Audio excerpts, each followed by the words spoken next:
In this episode, I want to talk about another aspect of just war theory, reasonable success. Reasonable success is probably my favorite aspect of just war theory to pick on. And that's because it's just ridiculous. It leads to so many absurd conclusions. The way I would summarize reasonable success would be to say, don't sacrifice for doing what's right if you can't win. I think that's the definition of integrity I learned when I was a kid in Sunday school. Such a view is also inconsistently held.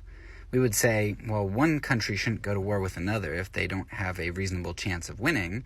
Yet, if somebody's family was being attacked and they said, well, I'm not going to be able to defend against the aggressors, so I'm just going to let my family die, they'd be viewed as ridiculous. You sacrifice for what is right and for that which you love.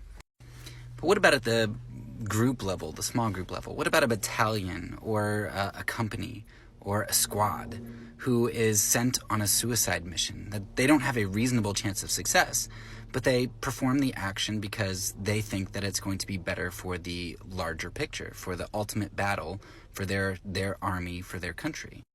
And people would say that, well, reasonable success only applies to the long-term goal. Well, great.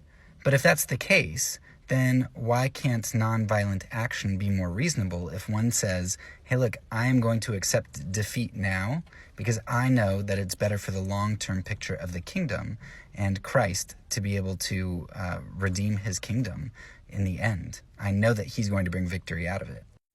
Another question is, why doesn't reasonable success retroactively damn some of the wars that we celebrate, like the Revolutionary War, which had a very low chance of reasonable success?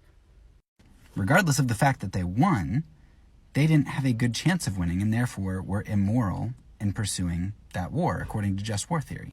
Was Gideon's battle immoral because he was so outnumbered? Well, no, of course not, because God promised him the victory in the end. Isn't that what Jesus says to us if we're willing to lose our lives? And if he commands us to be nonviolent, shouldn't we be willing to do that because he gives us victory in the end?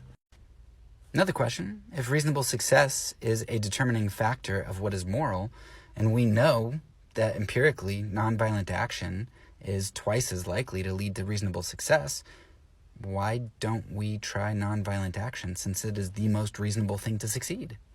Finally, if reasonable success is paired with civilian discrimination in a nuclear age, then just war is impossible. If a nuclear nation would threaten me with nukes, I couldn't retaliate with nukes because I'd indiscriminately kill civilians.